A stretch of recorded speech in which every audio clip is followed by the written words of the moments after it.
Hello, my people. This is Jacqueline here with another Grow video.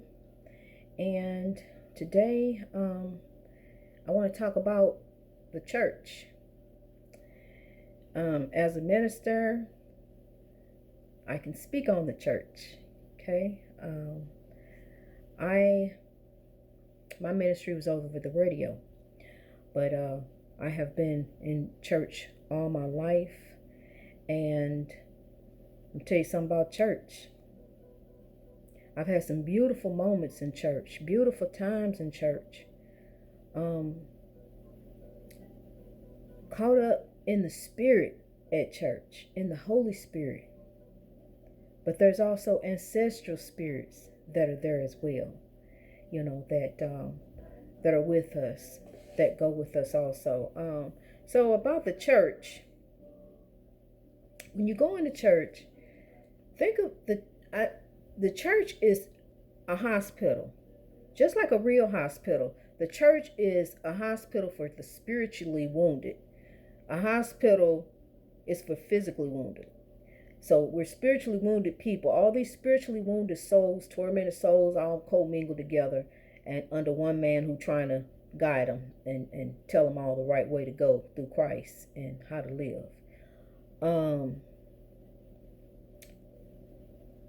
What we're missing is we're missing our African American ancestry. We're not incorporating that into our message, and that needs to be told. We need to tell the message of our ancestors. The children need to know, hey, it's more to it than Daniel in the lion's den. It's more to it than Jonah in the well. It's more to it than John the Baptist. There's another whole, really almost another whole realm, that's involved. And it's our African American ancestry, that the story that needs to be told. And we're not telling that. We're not telling how through your mind you can overcome drugs. Through your mind you can overcome an alcohol problem. Through your mind you can overcome a gambling addiction. Through your mind you can overcome a porn addiction. Through your mind you can mend your marriage. We're not telling that part of the story. So we need to let people know that there is a way, that God gives us, through our mind to work out our problems by changing ourselves, and how we are. Because see, when you put a bunch of spiritually wounded people in together, all they're going to do eventually is begin to go at one another. And that's what happens. So then the church is all torn apart and mixed up and tore up. And then there goes the pastor. He done got involved in a whole bunch of different mess. And everybody's eye is not on the prize. Your eye can't be on the prize when you steady got people clawing at you and you can't focus. You can't focus your mind, because as soon as you walk in, sister so-and-so is mad about such and such. You want to see what brother so-and-so is wearing. And see, now we got COVID, so we can't go to church. We can't pay our tithes. We can't work on the deacon board. So how you going to get your glory? Where's the glory going to come in at? The glory comes in through you, through God working through you. That's where the church is at, right here. The church begins here.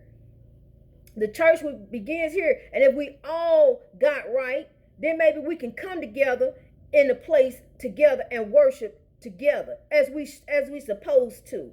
And instead of backbiting and seeing if brother so and so gonna make it to the deacon board, or see if she gonna head the praise and worship team, or see if the pastor gonna meet up with sister so and so. It's time out for that foolishness.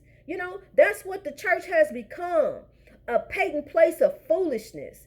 And another thing, I'm telling you something. If God is on your side, why you need to get on top off of the backs of His people? Why do you need to get on top off the backs of His people? Why do you need to live in a mansion while His people are living poorly in the community? Why do you need an airplane when the people down here are suffering and going without? They lost everything. Why do you need to have a big fat wallet when God's people are down here suffering?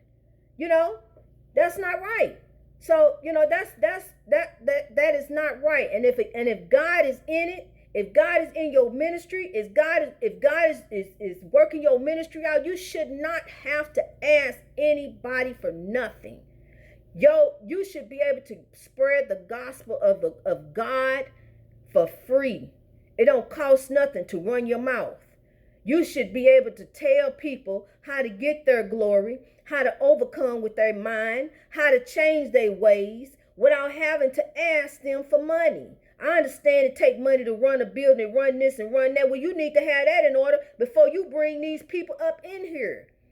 And have it all. If God is in it, it's gonna be right anyway.